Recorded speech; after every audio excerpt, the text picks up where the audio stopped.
सुबह सुबह मेघा के चिल्लाने की आवाज़ से रोहित की नींद खुलती है। रोहित अपनी आंखें मसलता हुआ अपने कमरे से बाहर गया और पूछा, क्या हुआ मेघा? सुबह सुबह क्यों चिल्ला रही हो? मेघा ने चिड़चिड़ाते हुए कहा, चिल्लाऊं नहीं तो क्या करूं? मुझे ऑफिस जाना है और अमन को स्कूल छोड़ना है, पर तुम्हारी अंधी माँ ने दूध जमीन पर गिरा दिया जो मैंने अमन को दिया था। अभी मैं इससे साफ करूं या फिर अमन के लिए दोबारा दूध तैयार करूं? रोहित की माँ की आंख की रोशनी काफी ज्यादा कमजोर हो चुकी थी। वो रोती हुई अपने बेटे से कहने लगी, बेटा, मैंने जानबूझ के ये सब नहीं किया है। ये सब तो बस इस फूटी आंख की गलती है। रोहित का बेटा अमन भी अपने पिता का हाथ पकड़कर उनसे कहने लगा, पापा, इसमें दादी की कोई गलती नहीं है, मुझसे ही दूध गिर गया। मेघा ने अपने बेटे पर चिल्लाया, अमन, तू चुप रह बिल्कुल, और बड़ों के बीच में मत बोल। चल निकल यहां से।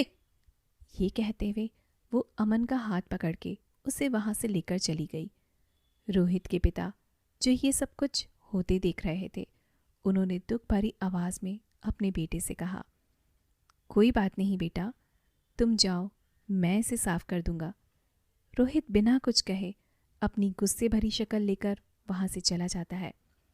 रात को अपने कमरे में मेघा ने अपने पति से कहा, रोहित, मैं रोज रोज की इस झंझट से परेशान हो चुकी हूँ। हर दिन तुम्हारी माँ कोई ना कोई परेशानी खड़ी कर देती है। मुझसे अब और नहीं सहा जाता ये सब। तुम प्लीज मेरी बात मानो और उन्हें वृद्धाश्रम में डालाओ। रोहित भी अपने घर के रोज रोज के झगड़ों से काफी ज्यादा परेशान हो चुका था। उसने थोड़ी देर सोचा और फिर कहा, मुझे लगता है तुम सही कह रही हो। अब यही आखिरी ऑप्शन बच गया है। लेकिन पापा तो यहाँ रुक सकते हैं ना मेघा? मेघा अपने पति के मुंह से हाँ सुनकर बहुत ज्यादा खुश हुई। फिर उसने कहा, देखो रोहित, तुम्हारे पापा से मुझे कोई परेशानी नहीं है, पर तुम तो जानते ही हो तुम्हारी माँ उनसे कितना ज्यादा प्यार करती है।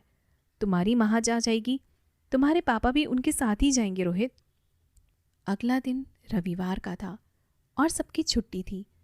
सुबह सुबह नाश्ते के समय रोहित ने एक बात छेड़ी, पापा, मुझे आप लोगों से कुछ कहना था। उसके पिता ने अपने बेटे की आवाज में छिपे अजनबीपन को भांप लिया था। उन्होंने हिचकिचाते हुए कहा, हाँ बोलो बेटा, क्या बात है? रोहित ने उन्हें समझाते हुए कहा, पापा, मुझे लगता है आपको और माँ को वृद्धाश्रम जाना चाहिए। मेघा इतने सारे लोगों की जिम्मेदारी नहीं संभाल पा रही है और हम कोई नौकर भी नहीं रख सकते हैं। और पापा, आप तो जानते हैं ना, महंगाई कितनी ज़्यादा बढ़ गई है।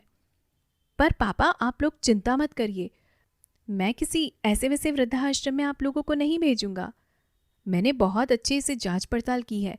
एक बहुत अच्छा वृद्धाश्रम है और वहाँ लोगों की देखभाल भी बहुत अच्छे से होती है पापा। मैंने वहाँ आप दोनों का एडमिशन करवा दिया है। ये सुनने के बाद रोहित के माँ बाप एक दूसरे की तरफ देखते हैं और उनके चेहरे देखकर ऐसा लग रहा था जैसे उन्हें पता ही था कि ये सब होने वाला है। उनके चेहरे पर कोई भी आश्चर्य या गुस्से के भाव नहीं थे। रोहित के पिता ने धीमी आवाज में कहा, ठीक है बेटा, तुम जैसा कहते हो हम वैसा ही कर लेंगे। और कब निकलना है?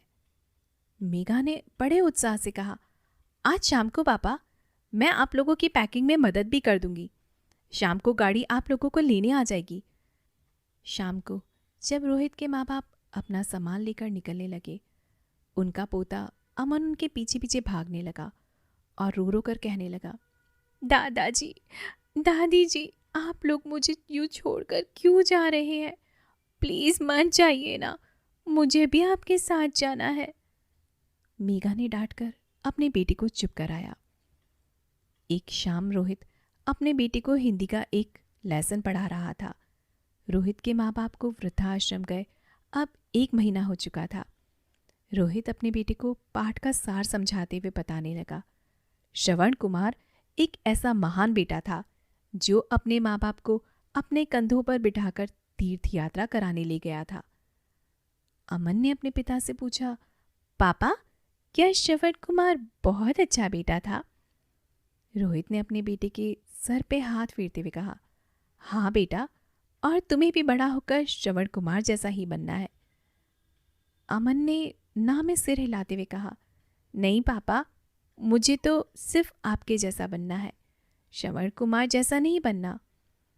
रोहित ने आश्चर्य से अपने बेटे से पूछा, हाँ बेटा, मेरे जैसा बिल्कुल बनना, लेकिन श्रवण कुमार क्यों नहीं? अमन ने बड़ी ही मासूमियत से जवाब दिया, पापा, आप तो श्रवण कुमार से बिल्कुल अलग हो ना। श्रवण कुमार ने तो अपने माँ बाप को अपने कंधों पे बिठाकर तीर्थ यात्रा कराई थी, लेकिन आपने तो अपने माँ बाप को घर से ही भगा दिया। रोहित के पास बोलने के लिए कुछ भी नहीं था, क्योंकि आज उसके बेटे ने उसे उसकी गलती का एहसास दिला दिया था।